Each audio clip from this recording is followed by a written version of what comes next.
Hi, everybody, and welcome to Grow the Goodness in You. I am your host, Coach Quiggy. I'm a self realization coach and a meditation teacher. My mission with this podcast is to inspire the best in you, to help you take responsibility for your own health, healing, and happiness, and to help make the world a better place, starting with your own. Episode 2, here we go. Let's take a moment to just pause and breathe. So I invite you wherever you are, unless you are doing something such as operating machinery or driving a car, don't stop physically. But otherwise, let's pause, and if you feel open to it, close your eyes and settle into your seat. Stop walking and just take a few deep breaths in through your nose and out of your mouth. In through the nose and out of the mouth. In through the nose and out of the mouth. And just letting go of any need to control your breath as you send your attention down to your feet. Just feeling yourself standing here, or your feet on the ground as you sit.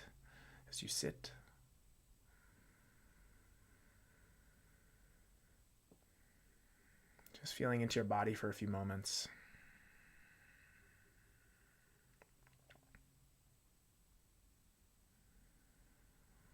And then you can open your eyes and come back into the space, open and ready to get curious and listen. And this week, I'm excited and a little nervous to dive into something that feels uncomfortable for me, and yet I aspire to really let this be a place of challenge and growth. And I listen to a lot of Sam Harris and Tim Urban as of late. If you're familiar with Sam Harris's podcast, Waking Up, he takes a neuroscientist meditator's view on hot topics and controversies that we as a society really ought to have a conversation about, and where there is a lot of problems that we're facing as a society. And I really like this idea of creating an idea lab as a society rather than an echo chamber. And so there's a topic that is something I spoke on last week that I want to dive more deeply into, because I think it is a responsibility here to have a dialogue, to have a conversation, even if it is uncomfortable, even if it brings up perhaps challenging perspectives, and even if it's uncomfortable. So I do want to continue talking about the incident with the Dalai Lama. And, I quoted the Dalai Lama last time, and I have been incredibly inspired by the work of the Dalai Lama. The Art of Happiness that he wrote in interview format has been a brilliant and beautiful inspiration to me in the way that I see the world. And I do stand by the belief that, at our core, we are all good. We want to be loved, and we want to avoid suffering as much as possible. The Dalai Lama is a human as much as the next person. And I think there's really an opportunity for a teaching moment here in his mistake and failure at best. Hopefully it's not more malicious than that. I want to dive more into this concept of impact versus intention and how we can discern between the two. I think it's really relevant here in this moment, and there's a lot to extrapolate. And I also think that that concept is so relevant in our interpersonal relationships. And the way that we show up for one another, sometimes with good intentions, and often, or not often, but sometimes those intentions land poorly, and the impact is something that we have to understand as not guaranteed from our good intentions, which I hope that we're coming from as much as possible. I'll just preface by saying, I have worked with children for a long time, and I love children. I think we all love children. Maybe I don't need to say that, but my point being that I do feel for the boy in this experience, and I do feel for those out there who have faced abuse, and for children who do face abuse, and it's nothing to gloss over the gravity of. And so I understand where a lot of reactivity comes from in this situation. And yet I think there's also a lot of projection that's happening in a very left-leaning and sort of rigidly confined world that I think is being perpetuated right now, where we're very sensitive emotionally, often for good reason. And I'm not invalidating anybody's trauma or hard experiences, nor would I have any benefit in doing so. And yet I think it's important to zoom out and hold space for both our emotional experience, which is often based on our history, as well as a rational look at what's happening in front of us, which is based, I think, a little bit more in the present. So in this moment that has been, caught and shared with the world and with different spins on it, the Dalai Lama inarguably fucked up. He made a gesture and an approach at this young boy that, if you're looking at it with face value, is just gross and inappropriate and really screams concern that there is something more malicious at play. And I think a lot of media and social media spins want to push it that way. And I'll just say that I recognize my own confirmation bias in wanting the Dalai Lama to have good intentions and not to be a predator. And I really do hope that by the time that I release this, that more information hasn't come out, indicating that he is. And yet it's possible. And I acknowledge that as part of my own fact-checking and sort of checking of my own emotional and confirmation biases based on what my beliefs are. Because again, I want this to be an idea lab. I'm going to propose what I believe, and yet I want it to be a conversation. And I think that just because, my idea of what happened or my view of the situation might not bode well with some out there who have had different experiences in their lives, again, not to invalidate that, the worst case scenario is to just suppress that and not talk about it. The best case scenario is to express it, be heard, have others try to compassionately understand what I'm saying, and then vice versa, to listen to what others say and compassionately listen to, and try to come to mutual understanding. Really, the intention is to find the truth, not to jump to conclusions that feed our beliefs and our emotional history, but to find the truth. And I think that really is what we need as a society, as individuals, moving forward. And so that's why I'm, taking on a topic that perhaps I could have just glossed over and ignored. It's not like I have this giant fan base who's up in arms over me quoting the Dalai Lama. And perhaps I'm building more of a story out of this than is necessary. And yet I think there's a great teaching moment in it. The Dalai Lama fucked up. I think there are a lot of cultural reasons why that happened, and that's not really the point. So I'm not really going to go into defending I don't want to defend at all. I think that's the wrong energy, or explaining why I think that the situation is blown out of proportion. What I really want to touch on perhaps is, if it's true that his intentions were pure, I guess what is relevant is that if you, read anything of the Dalai Lama, or you watch this great documentary on Netflix of his relationship with Desmond Tutu, another really beautiful spiritual leader in this world, they're kids. Like, they're little, and monks have a reputation for being mischievous. So he's just trolling a lot of the time. And it's this beautiful balance of like wisdom and playfulness. There's this inner child that is free to roam, and you can see that and feel that in the Dalai Lama. So my take is that, his inner child got a little out of hand there, and we do have differences in the way that we approach,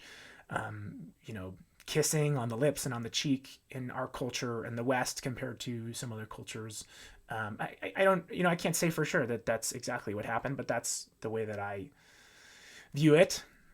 And I think through that lens, the teaching point arises that if his intentions were good, if he was just being playful, his impact was not good.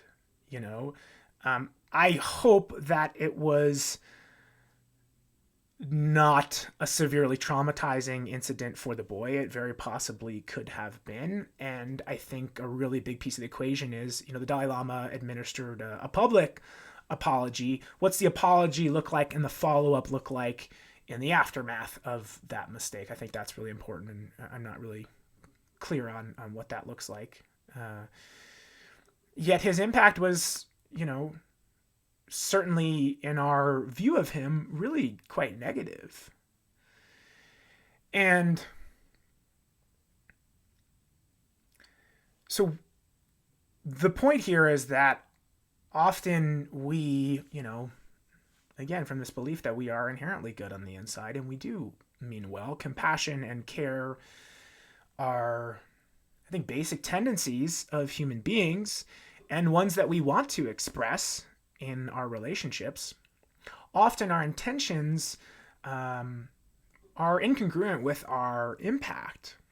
I certainly can experience this or can relate to this, and it's something that I'm working on tremendously in my life and in my relationship, because I think there's often a good intention that doesn't land well because we're all very complex human beings with different, again, histories and backgrounds. So I think a big part of this is, maybe the intentions were good. The impact has not been good to part of the public who has trauma and is really triggered by that and thinks that there is something nefarious at play. And I understand that totally. And understanding the discrepancy between what our intention can be and what our impact actually is by honoring the subjective but very real experience of the other person. And so, in my relationships, I've recognized a need to really work on this. And this is a new concept for me that's come to light in my meditation teacher training program, especially relevant in a, racial and, gender equality context that we're living in, of really trying to not just be mindful of what your experiences, your intentions are, but also, we have to, I think it's important for our growth as a society to just be more mindful of what others are experiencing and validating that experience in understanding how things play out. Because I know for me, like, I can get into this defensive mode with my partner, Sarah, when I think that my intentions were good, or I know my intentions were good, but the impact was not good. It hurt her. It triggered her. She felt any strew of, negative emotions. And I think what is very common in relationships is, oh, my intentions were good. I didn't mean that. And we're backtracking and we're trying to explain. And all of that is done sort of in vain when we're really not validating the other's experience, the impact it had on them. And to acknowledge that your intentions were good and that your impact didn't, hurt somebody is not to admit guilt or to take on shame. That's not the purpose of that. It's to hold space for both of them.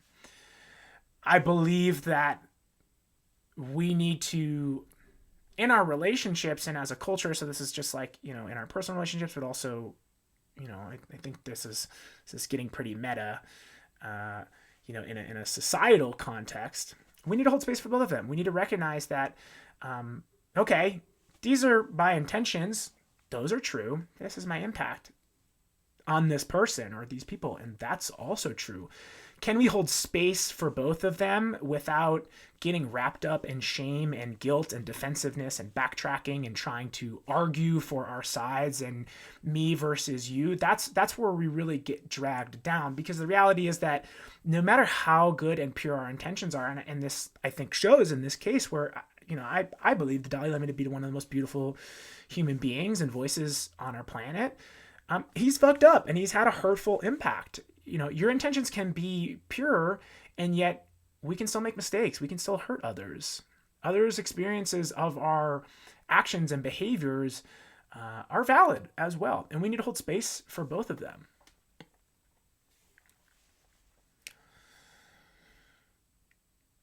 A final piece that I just want to add on to this is I think there is also a need for just sort of the discernment of projection and sort of weeding out. Again, I think this is a two-way street. So for me, I recognize that my part in this is often that I, say something that's meant to be funny and it doesn't land well. And I was like, but I meant well. Like, I love you. I meant well. I'm trying to dig myself out of a hole while not paying attention to how she's really feeling. If we're talking in the case of my, partnership. On the other side of things, I think the impacted also has a responsibility to give the other with hopefully the pure intentions. And this is assuming they are pure intentions, because it's not always the case.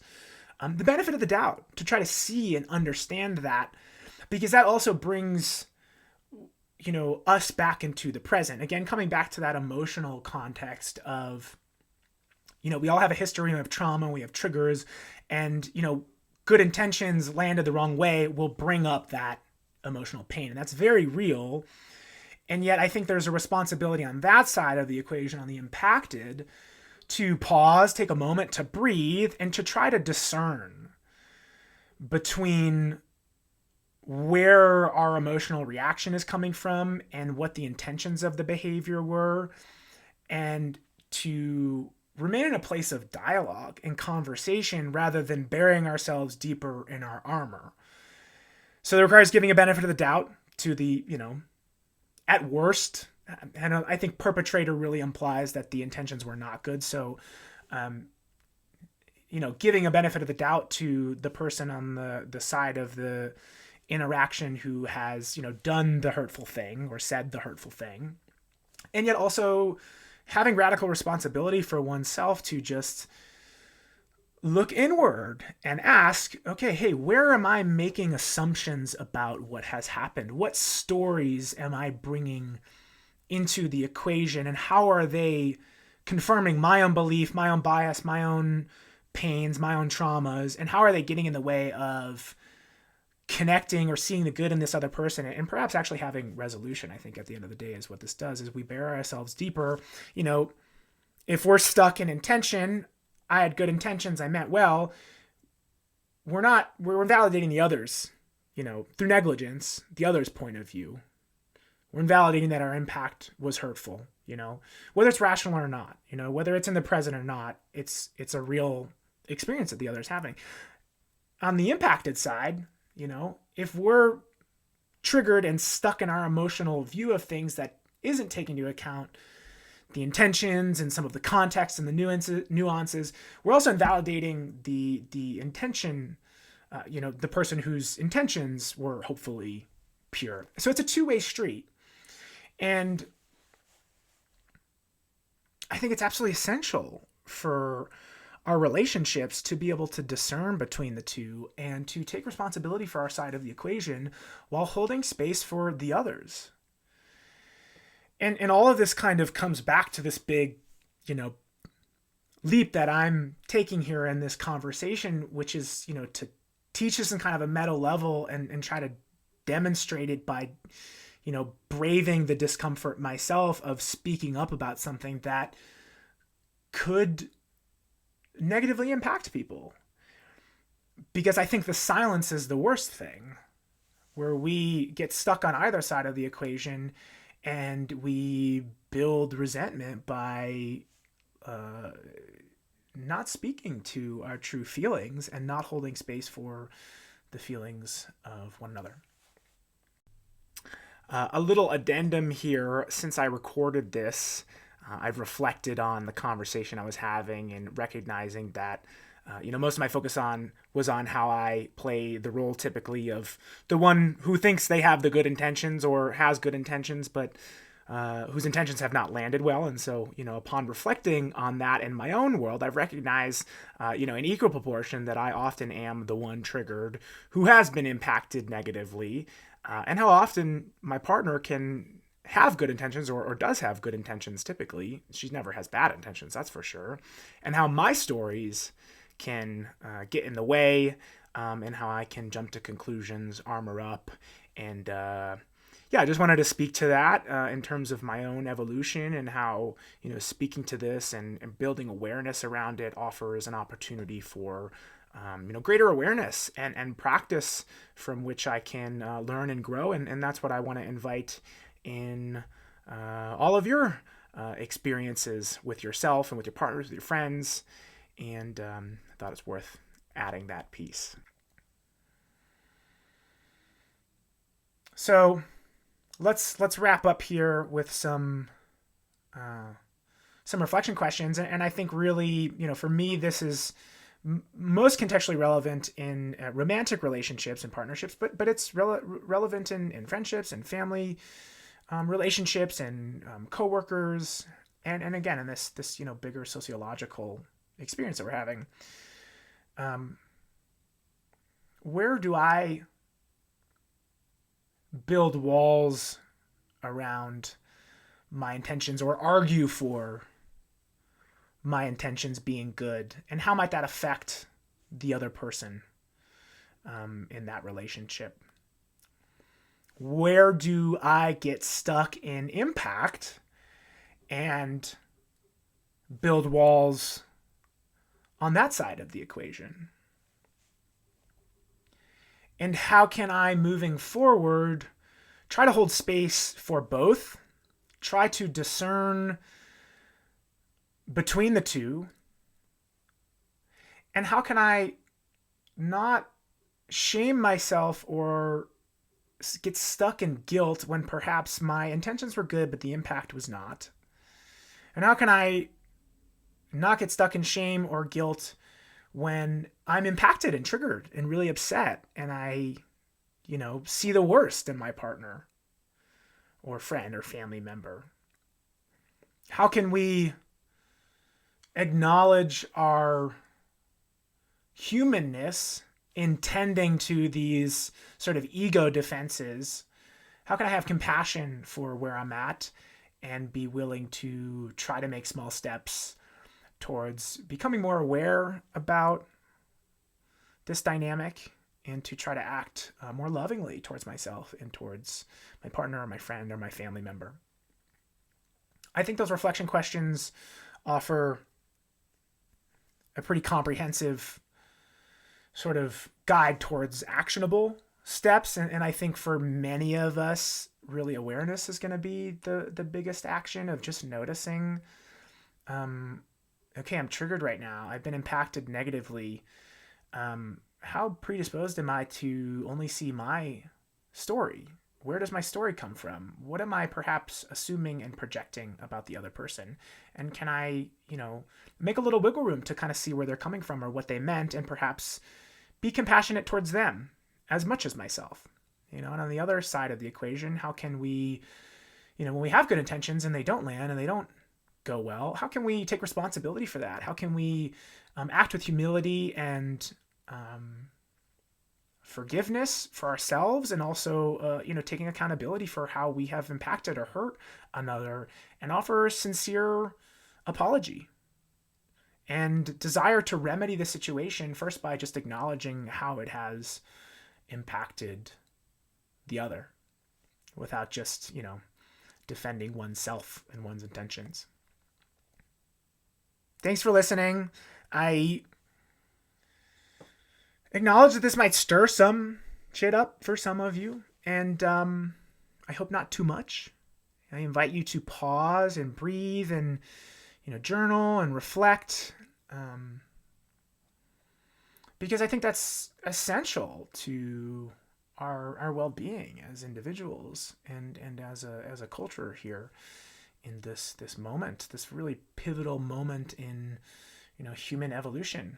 We got a lot going on. There are a lot of influences, and we need to, it's essential to slow down and just kind of, think in a more balanced way. As a mentor of mine, Eliza Kingsford said, you have the Venn diagram of your rational mind and your emotional mind, and the wise mind is the overlap in between the two. So the invitation is to use a wise mind, your wise mind, to examine not just this situations you have with your partner, and more things that will come out in the news. Jumping to conclusions is a danger to our relationships and to our collaborative nature as human beings. So I want to invite the second guessing in a healthy way of how your mind works and what we tend to. This should be coming out the week of, or perhaps the week before, Quig Static Dance. If you're in the Denver area and you want to come for a boogie down, a sober boogie down. So ecstatic dance is, a celebration of dance and movement in our body, separate from the culture, nightlife culture that's often intoxicant heavy, and everybody's dressing to impress, and there's a lot of vanity and honestly not a lot of safety. Ecstatic dance is about separating ourselves and the love for music and dance from that, and just getting the fuck down with other people who want to do the same, to free ourselves from our bodily constraints and our self-judgments, and to express any energy that wants to move. It's going to be at the Karma House in Lakewood, outside of in the Denver greater area, on Friday, April 28th from 7 to 10 p.m. We're going to do some improv games to start it off. For those of you who've done ecstatic dance before, it can be a very wobbly, tribal, sort of rhythmic experience. I think a lot of ecstatic dances kind of fall in that category for, lack of a better, I don't like to generalize, but, what I want to just clarify is that this is a really kind of silly, playful, electronic music infused ecstatic dance. So we're gonna do some improv games at the start. Improv is a great way to break the ice and just feel a little bit more comfortable being silly, being yourself, and that's the energy that we want to create in the container. We do some mindfulness exercises, maybe some qigong, maybe some shaking, just to kind of get more on our bodies and become more present. And then you're gonna dance it out. I got a lot of great music that I want to share. Some bass music, some funky electronic jams, some house music. It's gonna be a blast. And the Kava bar is such a vibe, and they have kava and kratom. So there's some nice things to enjoy there if you want to stick around after to connect with like-minded lovers and friends. It is first come, first serve. I think it'll be warm enough to have the back door open and a bigger crowd capable, but otherwise 16 might be the max. So get there. It's donation based. You can find out more on my Instagram. Thank you for listening. Thank you for challenging your preconceived notions and being open to a different perspective. Thank you for showing up here to try to grow into the best version of yourself, not just for yourself, but for the world. We got to do this together. And I really hope that this was inspiring. I love you. Please reach out. If you like this, I would really appreciate it if you would give it a review, subscribe, and I have a little question there. What do you want to talk about on this podcast? I would love to hear your feedback. This is for you.